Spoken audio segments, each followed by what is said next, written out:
What's happening right now in the NBA rumor mill surrounding the Golden State Warriors is honestly insane. And if you're a Warriors fan, this might feel like a nightmare you can't wake up from. Because if there's any truth to this rumor about Jonathan Kuminga being shipped off in a trade package that includes Kyle Kuzma and a future pick, then Golden State is on the brink of making a colossal mistake. And I'm not just saying that for dramatic effect. This would genuinely be one of the worst trades in recent memory. Milwaukee fans are already acting like they've pulled off the heist of the century. Like they just finessed their way into a franchise-altering forward while barely giving up anything meaningful in return. And honestly, who can blame them? From their side, it sounds like a steal. But from our side?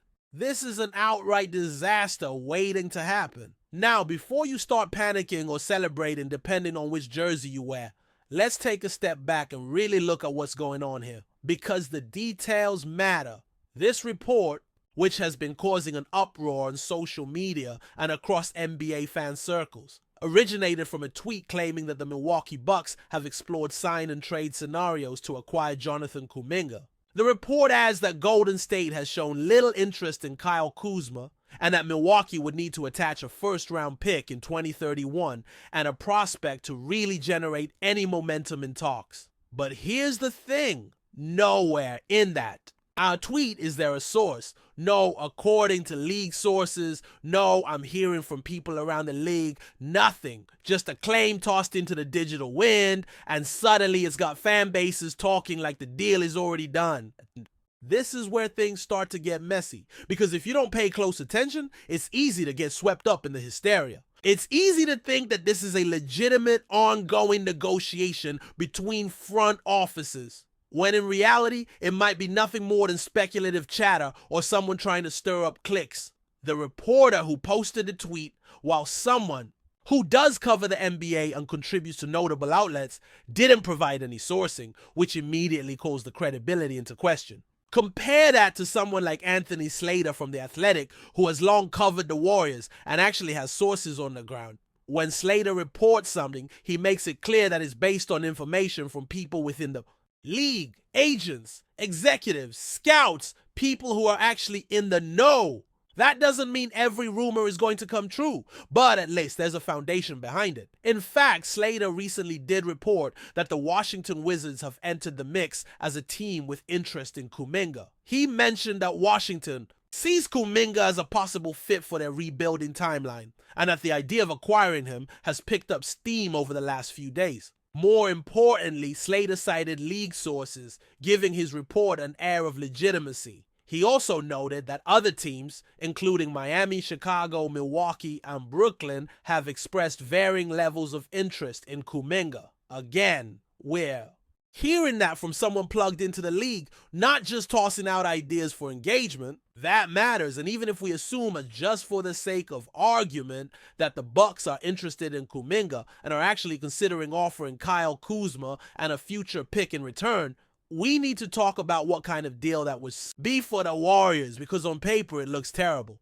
Kuzma is a nice role player, sure. He's had moments where he looked like a legitimate third option on a playoff team. But his numbers last season?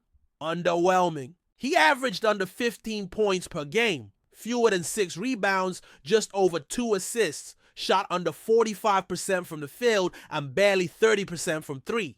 That's not elite production. Not even close. And we haven't even started on the defensive end, where Kuzma's value has always been inconsistent at best. Yes, he made some minor improvements post-All-Star break, but the overall picture doesn't inspire much confidence. Then there's his playoff performance, or rather the lack of one. Milwaukee didn't exactly light up the postseason last year, and Kuzma's individual numbers plummeted. In limited minutes over 5 games, he failed to produce anything close to meaningful impact.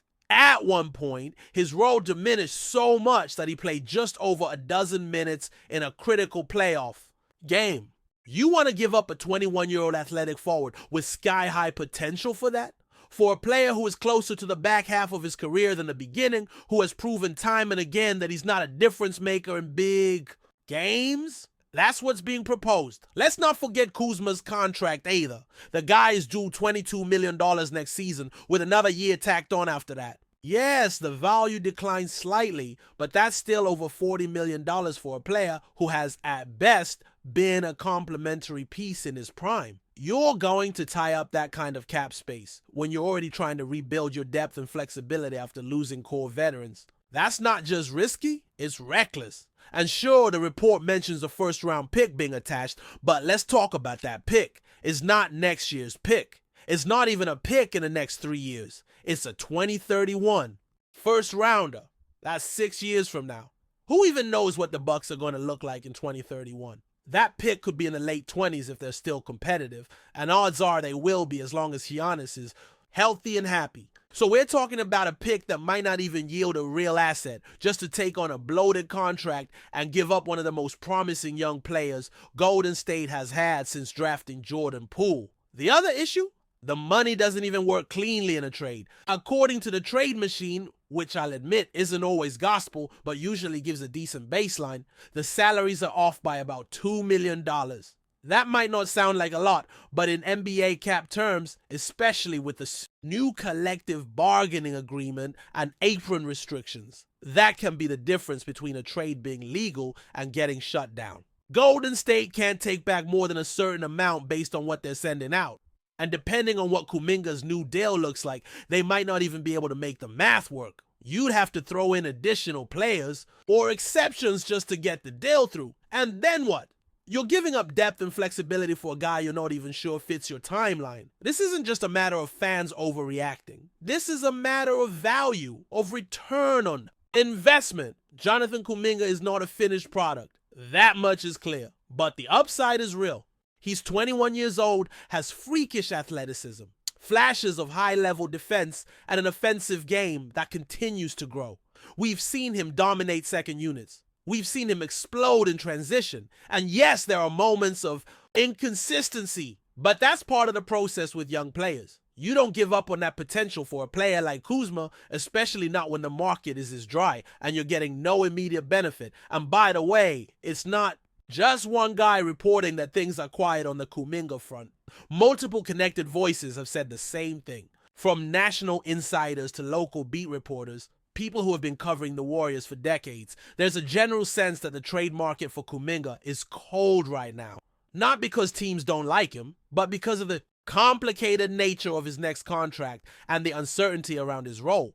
That doesn't mean he has no value. It means the Warriors are better off waiting, maybe until the deadline, maybe longer, until a team gets desperate. That's how you extract maximum value. That's how you win trades. We've seen this play out before. Teams hold assets too long and miss their window. But we've also seen the opposite. Teams panic, move a piece too early, and end up watching that player thrive somewhere else. Imagine Kuminga reaching his ceiling in a different jersey while the Warriors are stuck paying Kuzma $30 million a year to shoot 29% from deep. That's the scenario we're staring at. So as frustrating as it is to see no movement, to feel like the front office is dragging its feet during free agency, sometimes the smartest move is the one you don't make.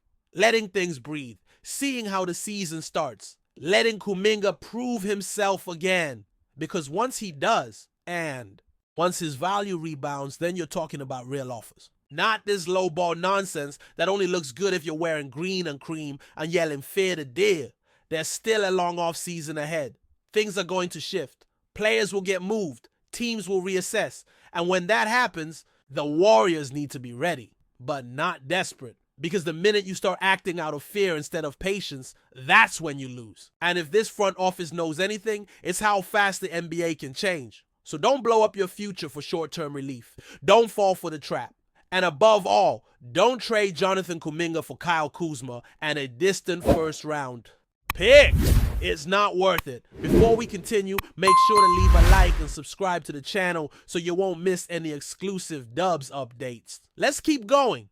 Whispers are swirling around the NBA as 7'3" Filipino prodigy Kai Sotto reportedly joins the Golden State Warriors, setting the basketball world abuzz with speculation. While no official announcement has been made, sources close to the situation suggest that Sotto's arrival could signal a strategic move by the Warriors to inject fresh size and skill into their roster ahead of a pivotal season. At just 22 years, Old SOTTO has long been viewed as a potential game changer for any franchise willing to invest in his development. With a towering frame, soft hands, and a natural feel for the game, the former Adelaide 36ers standout in Australia's NBL has been on the radar of NBA scouts for years. Now, his rumored association with the Warriors, one of the league's most analytically driven and forward-thinking organizations, adds a new layer of intrigue to his already compelling narrative. While it's unclear whether SOTTO is being eyed as an immediate contributor or a long-term project, insiders suggest that Golden State sees untapped potential in the big man's skill set. His ability to stretch the floor, combined with strong shot-blocking instincts, could make him a valuable asset in Steve Kerr's system, which has traditionally favored versatility and high basketball IQ. This wouldn't be the first time the Warriors took a chance on an international talent with a unique profile. But SOTTO, with his massive following in the Philippines and a growing global fan base, could bring more than just talent. He might also open the door to a new market and fan engagement on an international scale. Still, there are questions. SOTTO's limited exposure to high-level NBA competition and concerns about his mobility remain points of discussion. However, if the rumors hold true, Golden State's renowned player development staff may see this as a low-risk, high-reward opportunity. Nothing has been confirmed yet, but the buzz is growing louder. Could Kai SOTTO be the Warriors' next secret weapon? Only time will tell, but one thing is certain.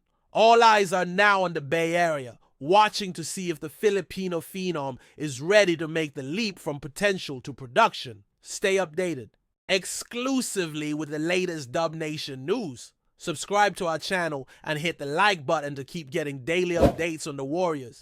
Don't forget to share your thoughts in the comments. Your input is essential for the Dubs community. Stay tuned for the next video.